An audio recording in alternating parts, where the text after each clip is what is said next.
El Señor me lo bendiga, amados hermanos. Buenos días. Buenos días. Amén. Vaya, pues, levántese, hermano. Vamos a abrir nuestras Biblias en Primera Carta a los Corintios, capítulo 3, versículos 16 y 17. Primera Carta a los Corintios, capítulo 3, versículos 16 y 17. Le hemos titulado al mensaje de esta mañana, El templo de Dios. El templo de Dios. Te soy muy sincero que estos versículos que vamos a estudiar, son de los versículos más fuertes que he tenido la oportunidad de estudiar, porque habla acerca de lo que significa para Dios la iglesia. Y vamos a leer todos juntos. Versículo 16 dice: ¿No saben que ustedes son templo de Dios y que el Espíritu de Dios habita en ustedes? Si alguno destruye el templo de Dios, Dios lo destruirá a él, porque el templo de Dios es santo y eso es lo que ustedes son. Vamos a orar. Padre que estás en el cielo, gracias te damos, Señor, por esta oportunidad que nos permites en esta mañana poder congregarnos, poder participar de la comunión de los santos, Señor. Poder glorificarte a ti, adorarte, Señor, porque para ti esto es muy importante. Tú amas la iglesia a tal punto que diste tu vida por ella en la cruz del Calvario, Señor. Te pedimos que nos ayudes a nosotros vivir de acuerdo a esa doctrina, de vivir de acuerdo a esa realidad, que la iglesia para ti es muy importante, es tu esposa. Ayúdanos, Señor, a poder atesorar ese conocimiento, poder valorar lo que somos en ti, que estamos escondidos en ti, Señor, y poder ver tu gracia y tu providencia, Señor, que te ha placido revelarte de esta manera por medio del Espíritu, y también que nosotros tengamos este medio de gracia como es la iglesia para poder crecer en tu evangelio. Que seas tú, Señor, el que hables a nuestras vidas, que sea tu Espíritu Santo el que confronte nuestros corazones y que sea tu Espíritu Santo, Señor, el que redarguye, consuele, conforte, exhorte, anime a cada uno de los que estamos aquí, que tenemos el corazón dispuesto para aprender de tu palabra. A ti sea toda la gloria y la honra en nombre de Jesús. Amén. Puede tomar su asiento, amado hermano. La iglesia de Corinto, como hemos venido estudiando durante estas semanas, estaba siendo destruida por causa de las divisiones dentro de la comunidad. La sabiduría del mundo había sido incrustada en la vida de la iglesia de Corinto, a tal punto que los hermanos corintios habían olvidado la naturaleza de la iglesia misma. Y Pablo, en esta porción de las Escrituras, como un pastor fiel que va a confrontar ese pecado, va a confrontar esa mala praxis acerca de ello, ocupa esta porción de las Escrituras para dar una gran advertencia. Es una de las más grandes advertencias que están registrados en el Nuevo Testamento, que si los corintios continuaban en ese rumbo, destruyendo la iglesia del Señor, al final se iban a encontrar con el Dios mismo, que es el esposo y el cuidador de esa iglesia. Dios es un Dios celoso, hermano. Dios es un Dios que ama a su iglesia y que cuida y vela por ella todos los días, en todo momento. Entonces, para Dios, la iglesia es algo serio, no es algo superficial, sino que para Él es algo muy serio.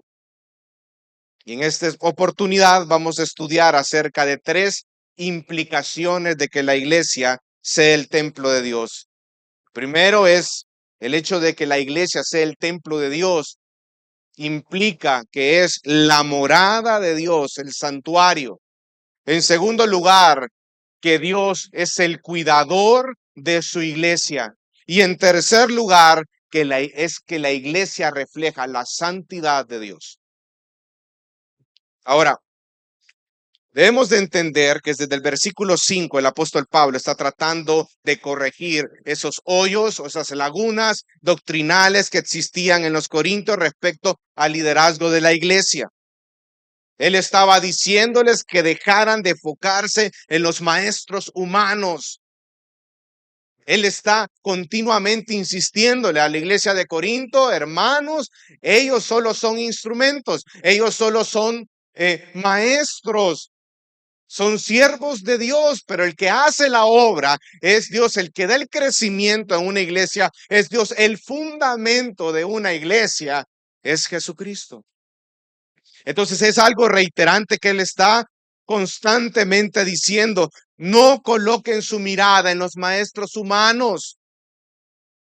Coloquen su mirada, fijen su mirada en Dios, quien es el dueño de todo y a quien todos le pertenecemos. La iglesia le pertenece a Dios. Sin embargo, detrás de esa manera de practicar la doctrina existe un concepto y existe una realidad en la iglesia de Corinto, y ese es el meollo de todo esto, hermano. Y es que los corintios no habían entendido la naturaleza de la iglesia. No habían entendido qué es la iglesia en sí. Y por eso Pablo viene a desenterrar todas aquellas enseñanzas que él le dio a la iglesia de Corinto para que ellos puedan nuevamente enfocarse en Dios y en ver la importancia de la iglesia para Dios. ¿Cuántos de los que estamos acá entendemos qué es la iglesia? Ahora bien, tu práctica o tu manera de actuar en tu vida cristiana refleja lo importante y trascendental que es la iglesia para ti, porque la iglesia es algo serio para Dios. ¿Cómo lo reflejas? ¿Cómo actúas? Porque a medida que tú entiendas la naturaleza de la iglesia y qué es la iglesia, vas a ver la importancia de pertenecer y formar parte de una comunidad de redimidos. No es algo negociable, hermano, para tu vida. No es el hecho que tú quieras o no quieras. Es parte del diseño de Dios el hecho de que nos podamos congregar en comunidad y adorar a Dios en comunidad y edificarnos, exhortándonos unos a otros, confrontándonos los unos a los otros. Es parte del diseño porque para Dios la iglesia es algo muy importante, muy valiosa, es algo serio porque lo llevó a dar su vida en la cruz del Calvario, a derramar su preciosa sangre para salvar a su iglesia, a la esposa del Cordero. La iglesia es algo serio para Dios. La pregunta es, ¿para ti es algo serio la iglesia? ¿O es algo más de tu rutina? ¿Es algo más de tu lista? ¿Qué representa la iglesia? Y no estoy hablando de la estructura en sí, estoy hablando de la comunión de los santos, de todos aquellos que estamos aquí, que nos hemos reunido en este día, precioso día, para adorar a Dios, porque el Espíritu Santo mora en nuestros corazones. Él nos hace nacer de nuevo y pertenecer a una iglesia para la gloria y la honra de Él. La importancia de pertenecer a una iglesia. Y usted puede observar que el apóstol Pablo viene desarrollando una línea de pensamiento muy marcada. Primero hablando acerca de la analogía agrícola, hablando acerca de que los siervos, los maestros son siervos de Dios. Yo sembré, como dice en el versículo, en el capítulo 3, versículo 10, dice, yo sembré, Apolos regó, pero el crecimiento lo ha dado Dios. Entonces, usted puede ver cómo él va desarrollando, va dando una respuesta a la problemática de las divisiones dentro de la iglesia. Luego Al finalizar el versículo 9, él dice el edificio de Dios y entra una nueva analogía del versículo 10 al 15 que estuvimos estudiando la semana pasada, que Dios, Jesucristo es el fundamento y es algo que él viene constantemente diciendo, que él se lo había dispuesto en su corazón predicar a Cristo y a este crucificado. Primera carta a los Corintios capítulo 2, versículo 2. El enfoque ministerial de Pablo siempre fue Cristo. Siempre fue su evangelio. Ese es el fundamento sobre el cual cualquier maestro que venga, cualquier siervo que venga, incluso cualquier cristiano que venga, tiene que edificar sobre ese fundamento. Es lo que estuvimos estudiando la semana pasada. Que todo aquello que nosotros construimos sobre el fundamento que es Cristo, que tiene la naturaleza del fundamento, que glorifica a Dios, es aquello que va a permanecer por la prueba de fuego. El oro, piedras preciosas, plata. Pero aquello que está fundamentado sobre la sabiduría humana, cuando pase por la prueba del fuego, va a ser quemado, va a ser destruido, no va a prevalecer. Si bien es cierto, el alma de esa persona va a prevalecer, pero esa obra es vana. Y bajo esa analogía viene él y empieza a desarrollar los versículos 16 y 17, siempre con la idea del edificio. Y con esta imagen, la iglesia como templo de Dios, lo que busca es que los corintios puedan entender cuál es la naturaleza de la iglesia y que ellos son el pueblo de Dios, y por otro lado les hace una fuerte advertencia a aquellos que están destruyendo la iglesia. Y es lo que vamos a estudiar en esta mañana. Vamos al versículo 6. Mire lo que dice el 16, perdón. Mire lo que dice el versículo 16. ¿Cómo inicia la pregunta? No saben. La Reina Valera dice, no sabéis.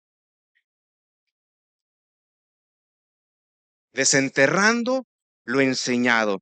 No sabéis. Pablo utiliza este recurso de no sabéis a lo largo de 10 veces en la primera carta a los Corintios. Y habla mucho de la conducta hacia los corintios.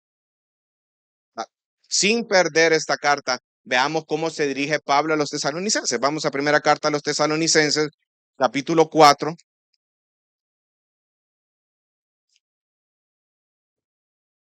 Y quiero que compare. Con los corintios les dice, no sabéis, no saben. Mire cómo se dirige Pablo a los tesalonicenses, primera de Tesalonicenses 4, versículo 1 y 2.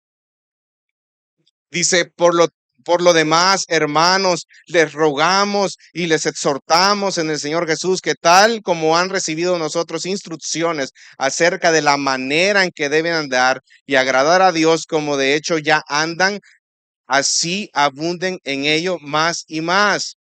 Y ahí está la clave. Mira el versículo 2 dice, pues ustedes saben qué precepto les dimos por autoridad del Señor Jesús. ¿Nota la diferencia? Con los tesalonicenses él les dice, pero ustedes saben, hermano, ustedes saben que cómo nosotros les enseñamos acerca de ellos. Con los corintios no es lo mismo. Con los corintios les entra y dice, ustedes no saben.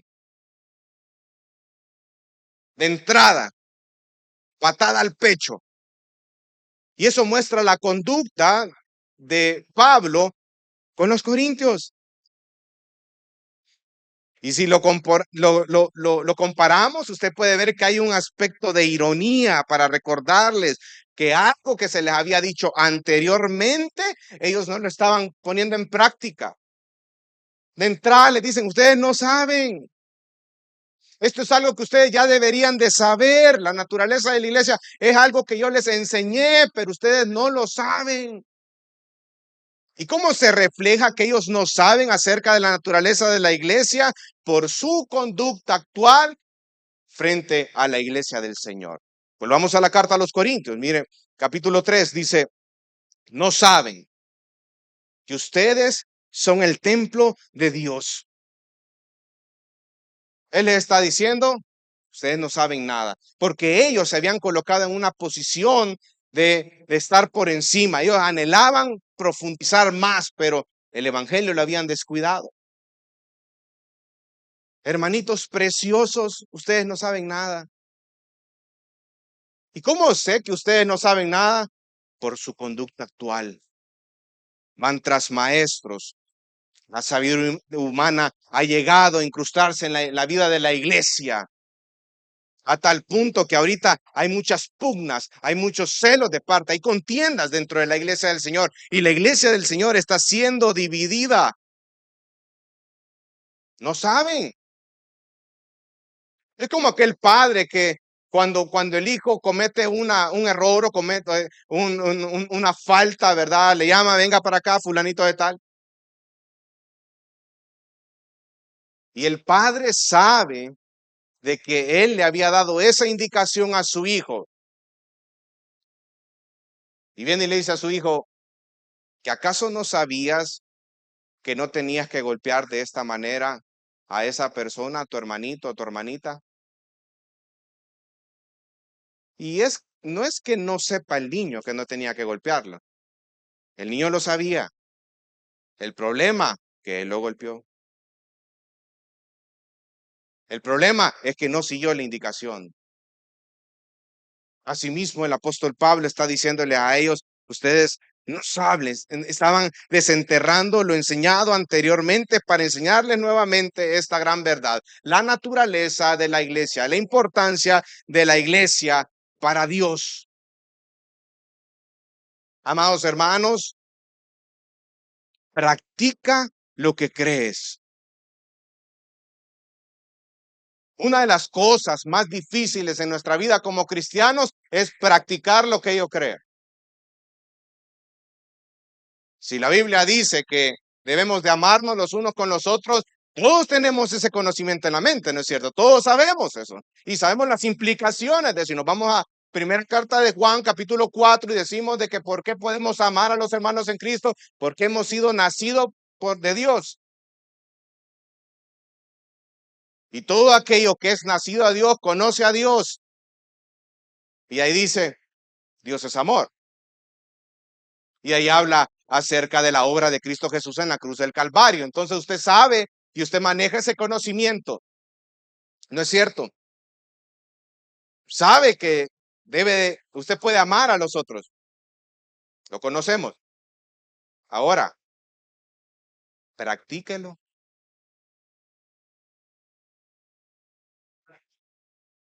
Eso es lo difícil. No, que usted no sabe, pastor, lo que esta persona me hizo, me traicionó, habló en contra de mí. Si es nacido de nuevo, el mandamiento nuevo que nos dio el Señor Jesucristo, ¿cuál es? Que nos amemos los unos a los otros. Es un mandamiento y es una característica principal, esencial de los que somos discípulos de Cristo, que podemos amar. ¿Y por qué podemos amar? Porque hemos nacido de nuevo. Y si hemos nacido de nuevo, conocemos a Dios. Y si conocimos a Dios, Dios es amor. El problema es llevar a la práctica eso que yo creo. Todos conocemos el Evangelio o hemos conocido algo acerca del Evangelio, pero el problema es llevar a la práctica el hecho que yo soy pecador, ¿no es cierto? Ese es el meollo. Si tú no te consideras un pecador, hermano, es bien difícil que puedas ver tus pecados. Si tú sientes que tú eres el eje de todo lo que gira en torno a ti, tiene que ser perfecto, ¿verdad? Y nadie te puede lastimar, nadie te puede decir nada. No has entendido el Evangelio. ¿Cuál es tu posición? Dios te salvó. Tú eres receptor de la misericordia de Dios todos los días de tu vida. Entonces, ¿por qué esa verdad? ¿Por qué no la puedo practicar? ¿Por qué cuando alguien me lastima, cuando alguien dice algo en contra de mí, yo tiendo a ser muy visceral en la manera como respondo, tiendo a herir, soy orgulloso, empiezo a hablar, murmurar, empiezo a destruir en lugar de construir y edificar? Hay algo malo en lo que tú estás practicando. Hay falta de humildad, falta de un corazón enseñable. ¿Cuántos viven lo que creen. ¿Es tu vida reflejo de lo que tú crees, amado hermano? ¿Es tu vida reflejo de lo que tú crees? Las escrituras, Dios mismo, lo que tú conoces de Dios se refleja en la manera como tú andas en tu vida, como tú hablas, utilizas la lengua. ¿Existe el dominio propio en tu vida, amado hermano? ¿Es tu vida reflejo de lo que crees? Pero que no te esté pasando lo mismo que a los corintios, que Pablo les está señalando su negligencia y su pereza que ellos están mostrando al no aplicar el conocimiento adquirido. Son esos mismos corintios que él anteriormente había dicho que habían sido enriquecidos en primera carta a los Corintios 1:5, porque en todos ustedes fueron enriquecidos en él, en toda palabra y en todo conocimiento. De esos mismos Corintios, unos capitulitos más adelante les dicen, ¿no saben? No saben la naturaleza de la iglesia, todo lo que les he enseñado acerca de la iglesia, qué es la iglesia para el Señor. Y mira el versículo 16, no saben que ustedes son templo de Dios y que el Espíritu de Dios habita en ustedes. Y ese es el primer punto. Pues la primera implicación, la iglesia es la morada de Dios. Dios habita en su pueblo, hermano. La imagen de la iglesia como templo de Dios aparece en Efesios 2:21, en segunda carta de los Corintios 6:16, y la palabra griega que ocupa Pablo para hablar acerca del templo es naos, y esa palabra se ocupa para poder explicar o poder hacer ver el santuario. Es el lugar que nadie podía entrar y aquel que estuviera inmundo moría irremisiblemente delante de la presencia de Dios. Es aquel lugar donde el sumo sacerdote podía o tenía acceso una vez al año y él tenía que pedir perdón por sus pecados, incluso por aquellos que habían hecho sin aquella intención o sin aquella conciencia. Cuando entraba el sumo sacerdote al lugar santísimo, incluso le ponían unas campanillas en los pies para escuchar de que no había muerto en ese momento. Y si ya no escuchaban esas campanillas, es porque había muerto y lo tenían que sacar. Es ese santuario al cual Pablo se está refiriendo, el lugar donde habita Dios mismo. ¿No sabéis que ustedes son templo de Dios y que el Espíritu de Dios mora en ustedes o habita en ustedes? Dios lo escogió de hacerlo de esa manera, morar en los corazones de los creyentes. Pero acá, hermano, no está hablando directamente del cristiano de manera individual, sino que está hablando de la iglesia en general, de esa iglesia universal. Sí, tiene implicaciones el hecho de que un creyente nazca de nuevo y forma parte de esa iglesia universal. Pero es bien interesante que dice que son el templo de Dios y que el Espíritu mora o habita en ustedes. Para los corintios, la imagen de la iglesia era algo fácilmente reconocibles, aunque no de una manera muy profunda, porque como paganos ellos habían frecuentado antes los templos y santuarios que habían en la ciudad. Incluso algunos decían que tenían el derecho de seguir frecuentando ese tipo de cosas, pero Pablo, él está diciendo que hay un solo Dios que es real y que es verdadero, y él no puede tener en Corinto más que un solo templo, y ellos son ese templo. Son el templo de Dios. Dios habita en ustedes, Dios mora en ustedes. Dios había establecido de esa manera morar en el corazón del creyente, habitar en el corazón creyente. Dios lo hace nacer de nuevo y su Espíritu Santo mora en los corazones de ellos, de todos los que formamos la iglesia del Señor. La iglesia, hermano, es el lugar comunitario que es morada de Dios. Es la morada de Dios. Cuando nos reunimos acá, nos reunimos a adorar a Dios en comunidad, adorar a Cristo. Experimentamos la presencia y el poder de nuestro Señor Jesucristo en medio nuestro. Cuando hacemos este tiempo para venir en comunidad, adorar a Dios y aprender de las Escrituras, estamos creciendo. Pero ¿por qué nosotros podemos recibir esa palabra? Porque el Espíritu Santo mora en nuestros corazones. ¿No se recuerdan que en primera carta a los Corintios capítulo 2, cuando estábamos hablando de cuál era la diferencia entre una persona que era nacida de nuevo, una persona espiritual y una persona del mundo, una persona que era un ser humano? La diferencia, ¿cuál era? El espíritu. Ese mismo espíritu, que era un misterio, que Dios había placido revelarse de esta manera en estos tiempos. El Espíritu Santo. Es ese mismo Espíritu Santo el que habita en el corazón del creyente y el que nos permite poder congregarnos de esta manera. Si en el Espíritu Santo en nuestros corazones, amados hermanos, ninguno de los que estuviéramos aquí, estuviéramos acá. Si no hemos nacido de nuevo, nadie de los que estamos acá nos hubiéramos conocido. A lo mejor uno o dos peloncitos por ahí. Peluditos, va, para que no, va, peluditos. Pero el punto es el Espíritu Santo en nuestros corazones. La presencia del Espíritu en nuestros corazones. Eso es lo que va a marcar la diferencia.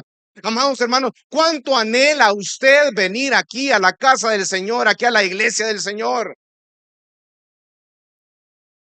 Congregarte, adorar a Dios, vivir este tiempo en comunión con los santos. ¿Cuánto tú anhelas eso? ¿Cuánto anhelas compartir con tus hermanos en Cristo? Ay, no, es que hoy no amanecí bien. Amanecí con sueño. ¿Pero por qué amaneciste con sueño? ¿A qué hora te acostaste? ¿A las 4 de la mañana, pastor? Amén. ¿Y tú crees que acostándote a las 4 de la mañana vas a estar a las 10 de la mañana aquí con un corazón receptivo a recibir la palabra del Señor? Vas a estar pensando más en dormirte que en escuchar la palabra de Dios. Hay un error ahí. Hay una laguna en tu doctrina, hermano. Si para ti la iglesia es importante, tú te preparas antes de venir aquí al servicio el día domingo. Te acuestas temprano, deja todo listo para poder estar aquí antes de las 10 de la mañana y haces el tiempo para estar acá y poder adorar junto con todos tus hermanos en Cristo a Dios.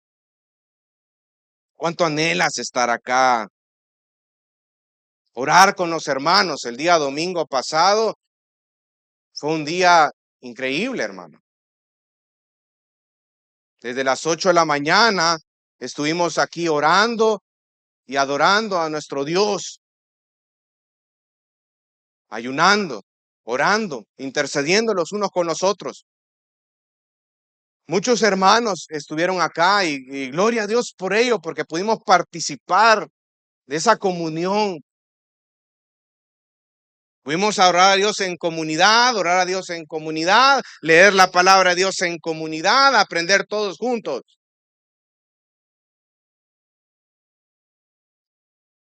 Pero ¿y tú no viniste?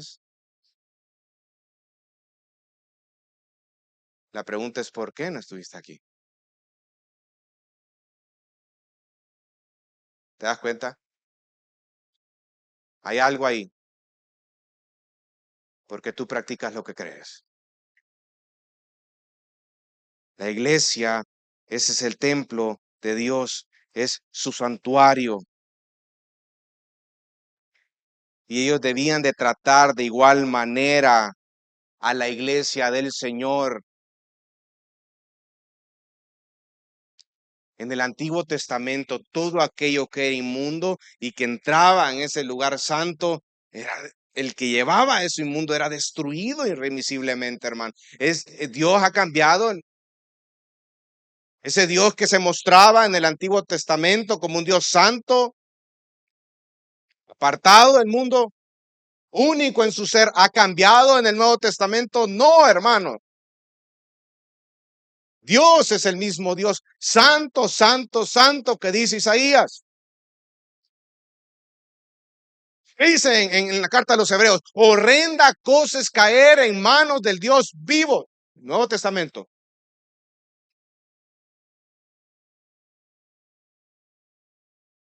Entonces, para Dios, la iglesia es algo muy importante.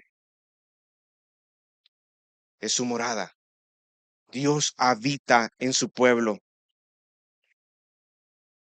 Sin embargo, los corintios estaban destruyendo el templo de Dios. Y aquí entramos al segundo punto de esta mañana. Dios cuida de su iglesia. Mira el versículo 17. Dice, si alguno destruye el templo de Dios, Dios lo destruirá a él. ¿En qué forma la iglesia es destruida según la carta de los Corintios? Cuando la iglesia no se centra en el evangelio. De esa manera la iglesia es destruida cuando empezamos a meter sabiduría del mundo, sabiduría humana, en lugar del evangelio. La iglesia está siendo destruida. Y eso era lo que estaba pasando con los corintios. Ellos estaban destruyendo el templo de Dios por dar una apertura a la sabiduría del mundo. Se centraban tanto en esta sabiduría y la iglesia giraba en torno a ello. Sus peleas por los maestros humanos, sus celos, sus contiendas, sus luchas, era a raíz de que habían incrustado, había metido la sabiduría del mundo en la iglesia del Señor, el templo de Dios, el santuario de Dios. Ellos habían despreciado la naturaleza de la iglesia al meter esa sabiduría mundana dentro de la misma.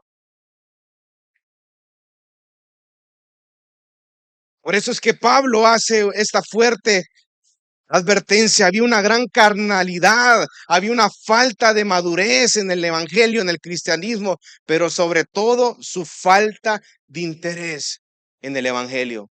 No estaban profundizando en el mensaje del evangelio. El evangelio no era el centro de la iglesia y eso estaba ocasionando destrucción y estragos. Porque el evangelio debe ser el fundamento de la iglesia. Una persona dijo una vez que el proceso por el cual las iglesias pierden el evangelio suele ocurrir en 4 generaciones. La primera generación recibe y abraza el evangelio con todo su corazón. La segunda generación lo da por sentado. La tercera generación lo confunde y la cuarta generación la pierde.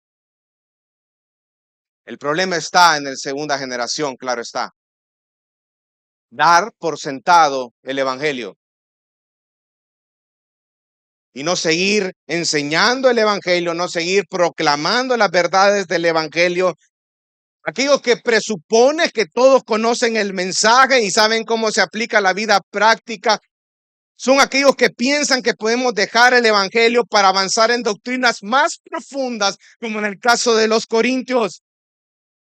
Lo cierto es, hermano, que vamos a pasar toda la vida aprendiendo del evangelio y no va a ser suficiente. Vamos a seguir profundizando en el evangelio y toda la vida no es suficiente para seguir aprendiendo del mensaje del evangelio. No dejes por sentado que el hecho que una persona venga a congregarse a la iglesia es porque ya conoce el evangelio. Proclámalo, enséñalo, compártelo con los otros. Porque cuando la iglesia está dando por sentado el evangelio, está más cerca a ser destruida que a continuar. Y esa es una responsabilidad de los pastores, No, hermanos, es una responsabilidad de todos de preservar el mensaje del evangelio y proclamarlo día con día hasta que Cristo venga. Debemos de enseñarlo una y otra vez, porque el evangelio es poder de Dios para salvación. Y sobre esta roca, que es Jesucristo, Él va a edificar su iglesia. No cambies el evangelio, no lo adaptes a las personas. Como decía el pastor Lloyd Jones, decía una frase y se la quería compartir, dice: Jesús nunca cambió el evangelio para adaptarlo a las personas. Él las personas para que obedezcan su evangelio. Se lo repito. Jesús nunca cambió el evangelio para adaptarlo a las personas. Él cambió a las personas para que obedezcan su evangelio. ¿Cuál es nuestra tarea? ¿Cuál es nuestra responsabilidad como iglesia del Señor? Proclamar el mensaje del evangelio una y otra vez, una y otra vez. Profundizar en el mensaje del evangelio, no dejarlo por sentado, abrazar ese mensaje con todas las fuerzas y seguir adelante. Los corintios estaban destruyendo por todo lo que habíamos mencionado anteriormente la iglesia. Por eso es que Pablo hace esta fuerte advertencia y es muy fuerte. Imagínense, vuélvalo a leer. Dice: si alguno destruye el templo de Dios, Dios lo destruirá a él.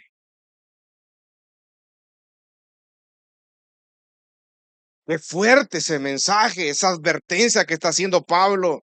Si continúan en ese camino de destrucción, te vas a encontrar con un Dios que es celoso con su iglesia y Él te va a destruir.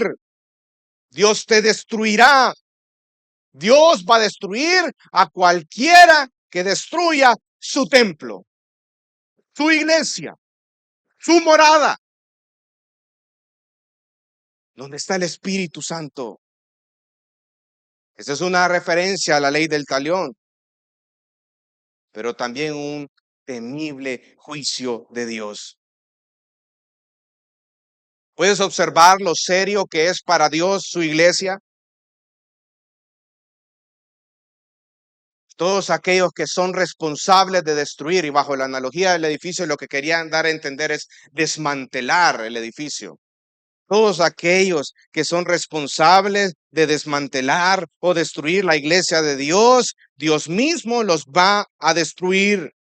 Todos aquellos que estén causando divisiones dentro del cuerpo de Cristo tendrán un juicio de Dios.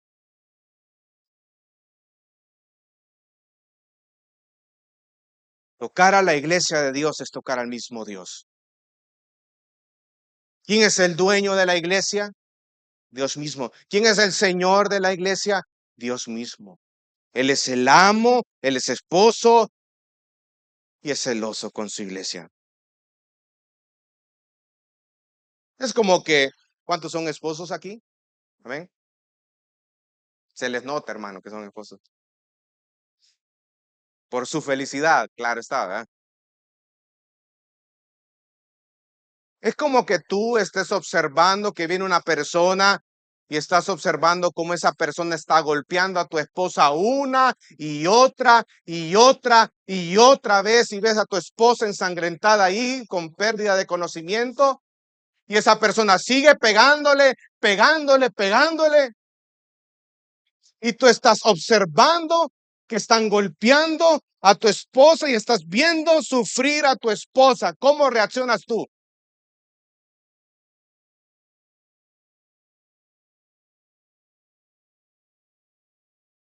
¿Cómo crees tú que reacciona Dios ante aquellos que están destruyendo a su esposa? ¿Un Dios santo? ¿Un Dios lleno de ira? ¿Que es celoso? Para Dios, la iglesia es algo serio. Por eso es que hace esa fuerte advertencia. Si alguno destruye el templo de Dios, Dios mismo lo va a destruir a él. La iglesia es la esposa del Cordero. Y el énfasis en esta porción es en aquellos que son pocos, que parecen ser los motores principales de las actuales disputas de la iglesia de Corinto. Ahora surge una pregunta acá. ¿Un verdadero creyente puede ser destruido por Dios? Ahora, hay dos cosas que no podemos negar, amados hermanos. En primer lugar, que esas personas que estaban destruyendo la iglesia eran miembros de la comunidad de los corintios. Y en segundo lugar, que Pablo hace referencia a un juicio eterno, a un castigo externo. Y eso provoca una tensión en este versículo. Y la respuesta a dicha tensión radica en el concepto de que la iglesia visible está compuesta de más personas que la verdadera iglesia, aquella escogida y preservada por Dios para su gloria. Hay algo que es verdad y es que no todos los que formen parte de la iglesia visible son salvos. Hay incrédulos dentro de la iglesia. Por eso que nosotros debemos de proclamar constantemente el mensaje del evangelio. Dentro de la iglesia hay inconversos. Debemos de entender de que Pablo no considera que ninguno de los corintios desviados han llegado a ese punto. Y eso sí quisiera hacerle énfasis, porque creo que esa es la naturaleza de esta advertencia, que tiene como objetivo evitar de que eso suceda. Porque si llega a ese punto de sufrir un juicio eterno, es porque esta persona nunca fue salva. Ahora, antes que usted dé por sentado a incrédulos, no,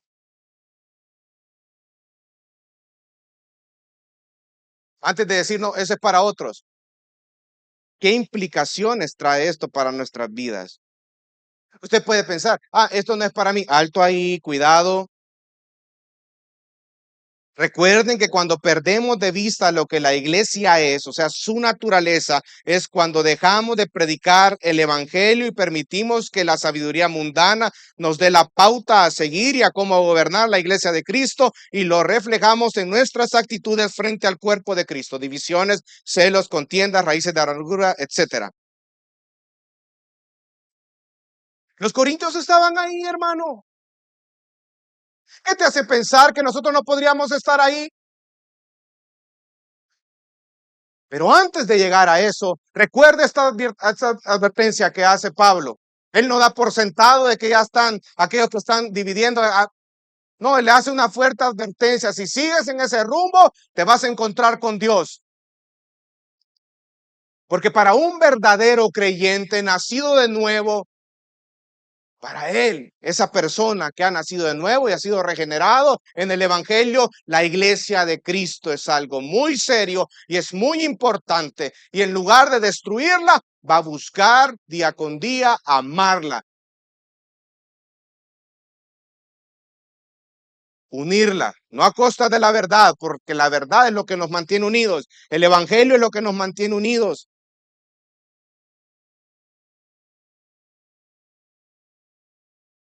Eso es algo muy importante. La iglesia, amado hermano, fue salvada por la sangre de Cristo. La iglesia es algo serio para Dios, porque Él dio su vida para salvarlo.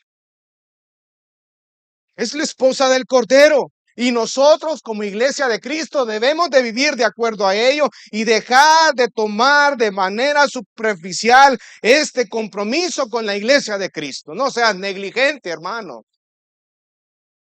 No seas perezoso. No seas frío con la iglesia de Cristo. Involúcrate. Para Dios es algo muy importante. Su esposa dio su vida en la cruz del Calvario por ella. La salvó. Para Dios es algo serio todo esto, hermano. Debemos de vivir de acuerdo a ello y dejar de tomar las cosas de forma superficial, ese compromiso de forma superficial.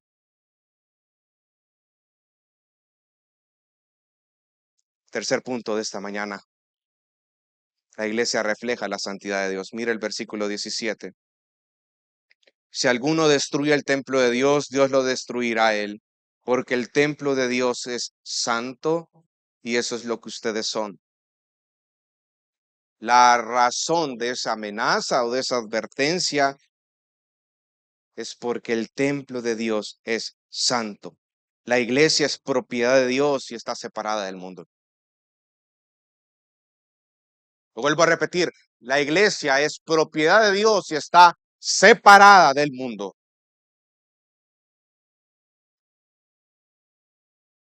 Estamos separados. Y esto trae a la memoria la imagen del templo que estaba separado para Dios y que no debía ser profanado. Está separado de lo inmundo. ¿Qué frase más importante? Porque nos indica la naturaleza de la iglesia, que la naturaleza de la iglesia parte de la naturaleza divina. ¿Por qué el templo de Dios es santo? Porque el Dios al cual adoramos es santo. Su naturaleza, su santidad. Dios es un ser único.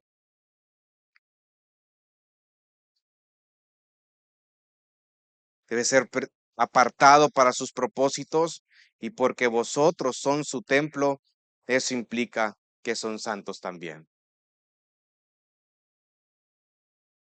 Qué preciosa enseñanza todo esto, porque la iglesia también es santa, pero es santa en Cristo. Por la obra de Cristo. Y volvemos al Evangelio, hermano. La importancia del Evangelio.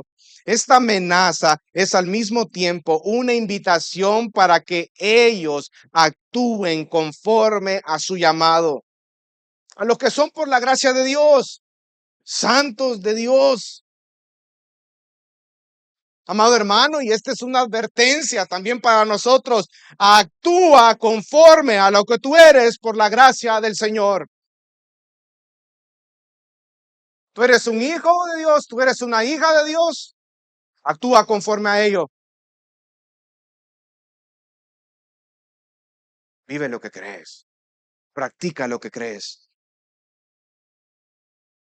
A pesar de tus pecados, tú has sido llamado a ser santo. Por eso en el capítulo 1, versículo 2, dice a la iglesia de Dios que está en Corinto, a los que han sido llamados, o sea, a los que han sido santificados en Cristo Jesús, llamados a ser santos con todos los que en cualquier parte invocan el nombre de nuestro Señor Jesucristo, Señor de ellos y nuestro. En la mente de Pablo, él está dirigiendo una carta a una iglesia redimida por el Señor.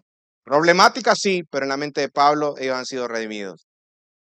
¿Hay cosas que corregir? Sí, pero en la mente de Pablo, si ellos tienen al Espíritu Santo, son parte de nuestra comunidad, de nuestra iglesia, y ellos son templo de Dios. Hay que corregirlos para que ellos sigan creciendo a la estatura del varón perfecto que es Cristo Jesús.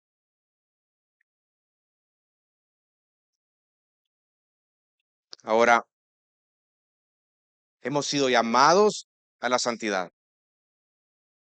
No bajemos el estándar. El estándar es Dios y las Escrituras. Cuando bajamos a Dios y a las Escrituras del púlpito, eso se va a ver reflejado también en la vida de la iglesia. Dios es el estándar. No lo bajemos, hermano. En ninguna manera. Mantengamos ese estándar definido por Dios y por sus Escrituras. Saben, por medio de estos versículos vemos la naturaleza de la iglesia, o la observamos, y a la vez también observamos, hermano, lo importante que es para Dios la iglesia local. Una de las necesidades más imperantes de la iglesia es recuperar este concepto acerca de qué es la iglesia, la naturaleza, el templo de Dios, la morada de Dios. que Dios es su cuidador y que estamos llamados a reflejar su santidad. Es una necesidad imperante de nuestras iglesias de recuperar este concepto, lo que significa y lo que ella es por la gracia y la misericordia de Dios. En la mayoría de ocasiones, las personas toman con ligereza el congregarse dentro de una iglesia local, dentro de una iglesia que ha sido redimida por la sangre del Cordero. La iglesia como esa comunidad donde el Espíritu Santo mora de forma auténtica, que el Espíritu Santo la hace crecer y que funcione de una manera orgánica, como un todo, un cuerpo que va perfeccionándose a la estatura del varón perfecto que es Cristo. Debemos de recuperar esa percepción de la iglesia, ese concepto de la iglesia. Ama a tu iglesia local. Involúcrate dentro de la iglesia local. Y Dios nos ha llamado a servir a la iglesia local también.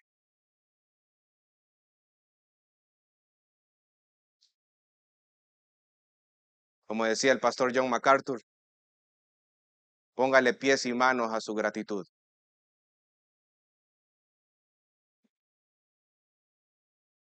Mi agradecimiento a Dios me va a mover a mí a poder servirle a mi Señor, servirle a su iglesia de las maneras como Él quiera y como me ha mandado llamarlo a hacer. Debemos de recuperar esta percepción de la iglesia, lo que ella es, la única alternativa santa para el mundo. Mis amados hermanos, la iglesia es el templo de Dios porque en ella habita Dios mismo, es su morada. Debemos de comprender esta verdad y conducirnos de acuerdo con ella. Entender que es Dios quien cuida a la iglesia y que existe una gran advertencia de que quien la destruya, Dios mismo lo destruirá a él. Para Dios es tan importante la iglesia que dio su vida en la cruz del Calvario para salvarla y que pueda reflejar su santidad. Los creyentes somos la iglesia del Dios y como dice en la primera carta a Timoteo capítulo 3 versículo 15, la iglesia del Dios viviente, columna y baluarte de la verdad. Valoremos lo que somos en Cristo, valoremos a la iglesia de Cristo y seamos agradecidos por su obra en cada una de nuestras vidas. Vamos a orar, amados hermanos.